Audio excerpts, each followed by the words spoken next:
vous en parlions rapidement hier, le conseil d'administration de la CPS a voté ce vendredi une baisse de 2 points des cotisations maladie à compter du 1er octobre. Dans le même temps, une hausse de 1 point des cotisations retraite a été actée pour la tranche A. Une manière de rendre du pouvoir d'achat aux salariés tout en renflouant les caisses de la retraite.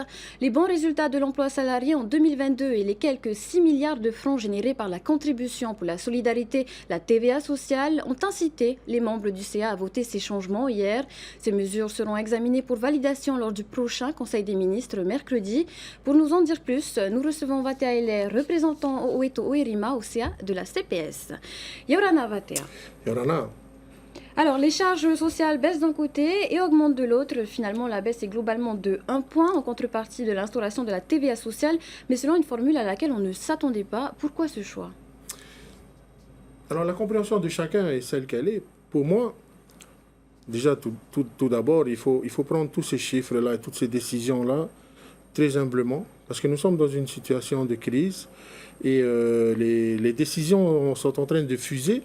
Notamment, on était parti sur un point et au final, on se retrouve avec 2 points. Et aujourd'hui, j'entends dire qu'il y a 1 point qui va augmenter sur la retraite. Ce que j'ai voté hier, c'est la diminution des 2 points sur la maladie. Il n'était pas question d'augmenter de 1 point les cotisations de retraite alors? Il y a des discussions qui vont se faire en octobre. Et peut-être que le Conseil des ministres va décider unilatéralement ce mercredi. Pour moi, 2 points, c'est sûr, j'ai voté. Je n'ai pas voté de délibération pour l'augmentation de 1 point sur la retraite.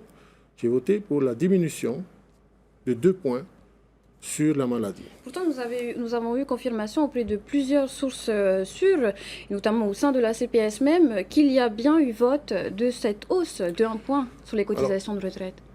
Je ne m'attarderai pas sur ce qui s'est passé au sein du CA. Par contre, l'impact que ça aura sur l'ensemble de la Polynésie, c'est que grâce à la TVA sociale qui a été supportée par l'ensemble de la Polynésie, nous avons pu dégager un surplus sur la maladie. C'est la raison pour laquelle il y a eu cette décision de diminuer la part maladie pour renflouer la part retraite, qui est déficitaire aujourd'hui.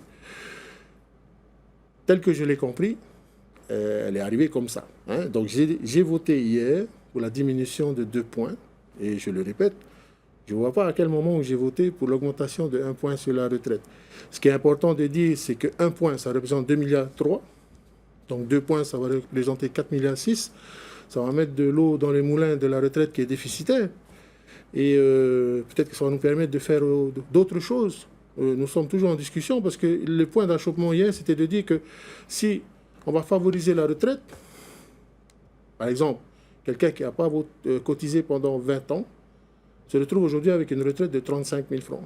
Nous sommes tout à fait d'accord pour que cette manne-là puisse aider ce genre de personnes. Par contre, nous avons aussi le Moniruau. Moniruau qui est attribué à des personnes qui n'ont jamais cotisé. C'est 60 000 francs, c'est très peu, mais c'est du domaine du social. Et c'est là où les discussions doivent se tenir.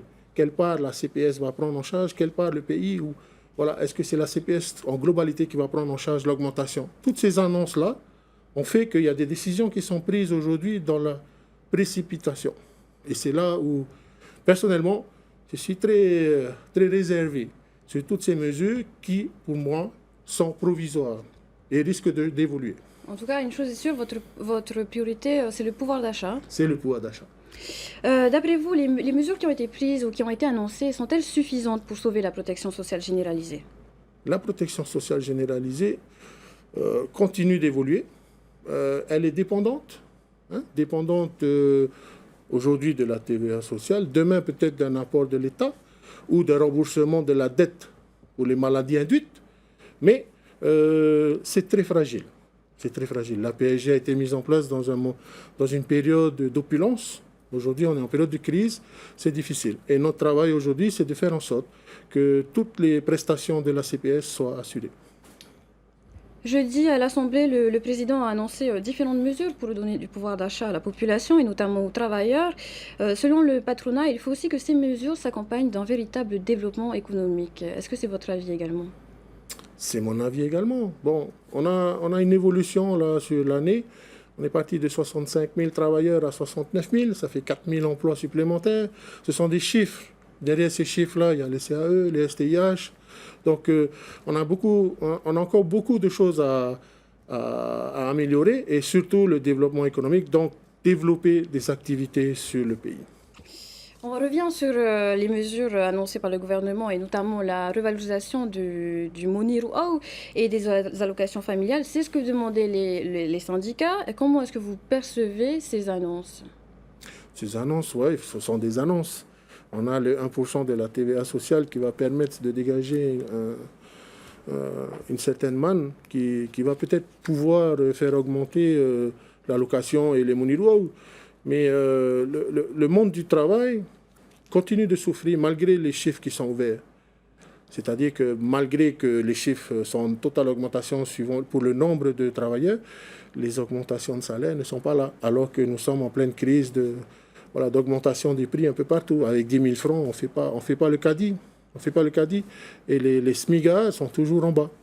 Et il y a toute une tranche qui est en train de souffrir aujourd'hui, alors qu'on parle de milliards. Moi, je suis très réservé sur l'avenir et l'équilibre social dans les jours à venir. Donc, ces annonces sont là pour calmer la population. C'est très bien, c'est le devoir du président, mais il va falloir du concret bientôt. Eh bien, merci, Vatea Hilaire, d'avoir accepté notre invitation ce soir.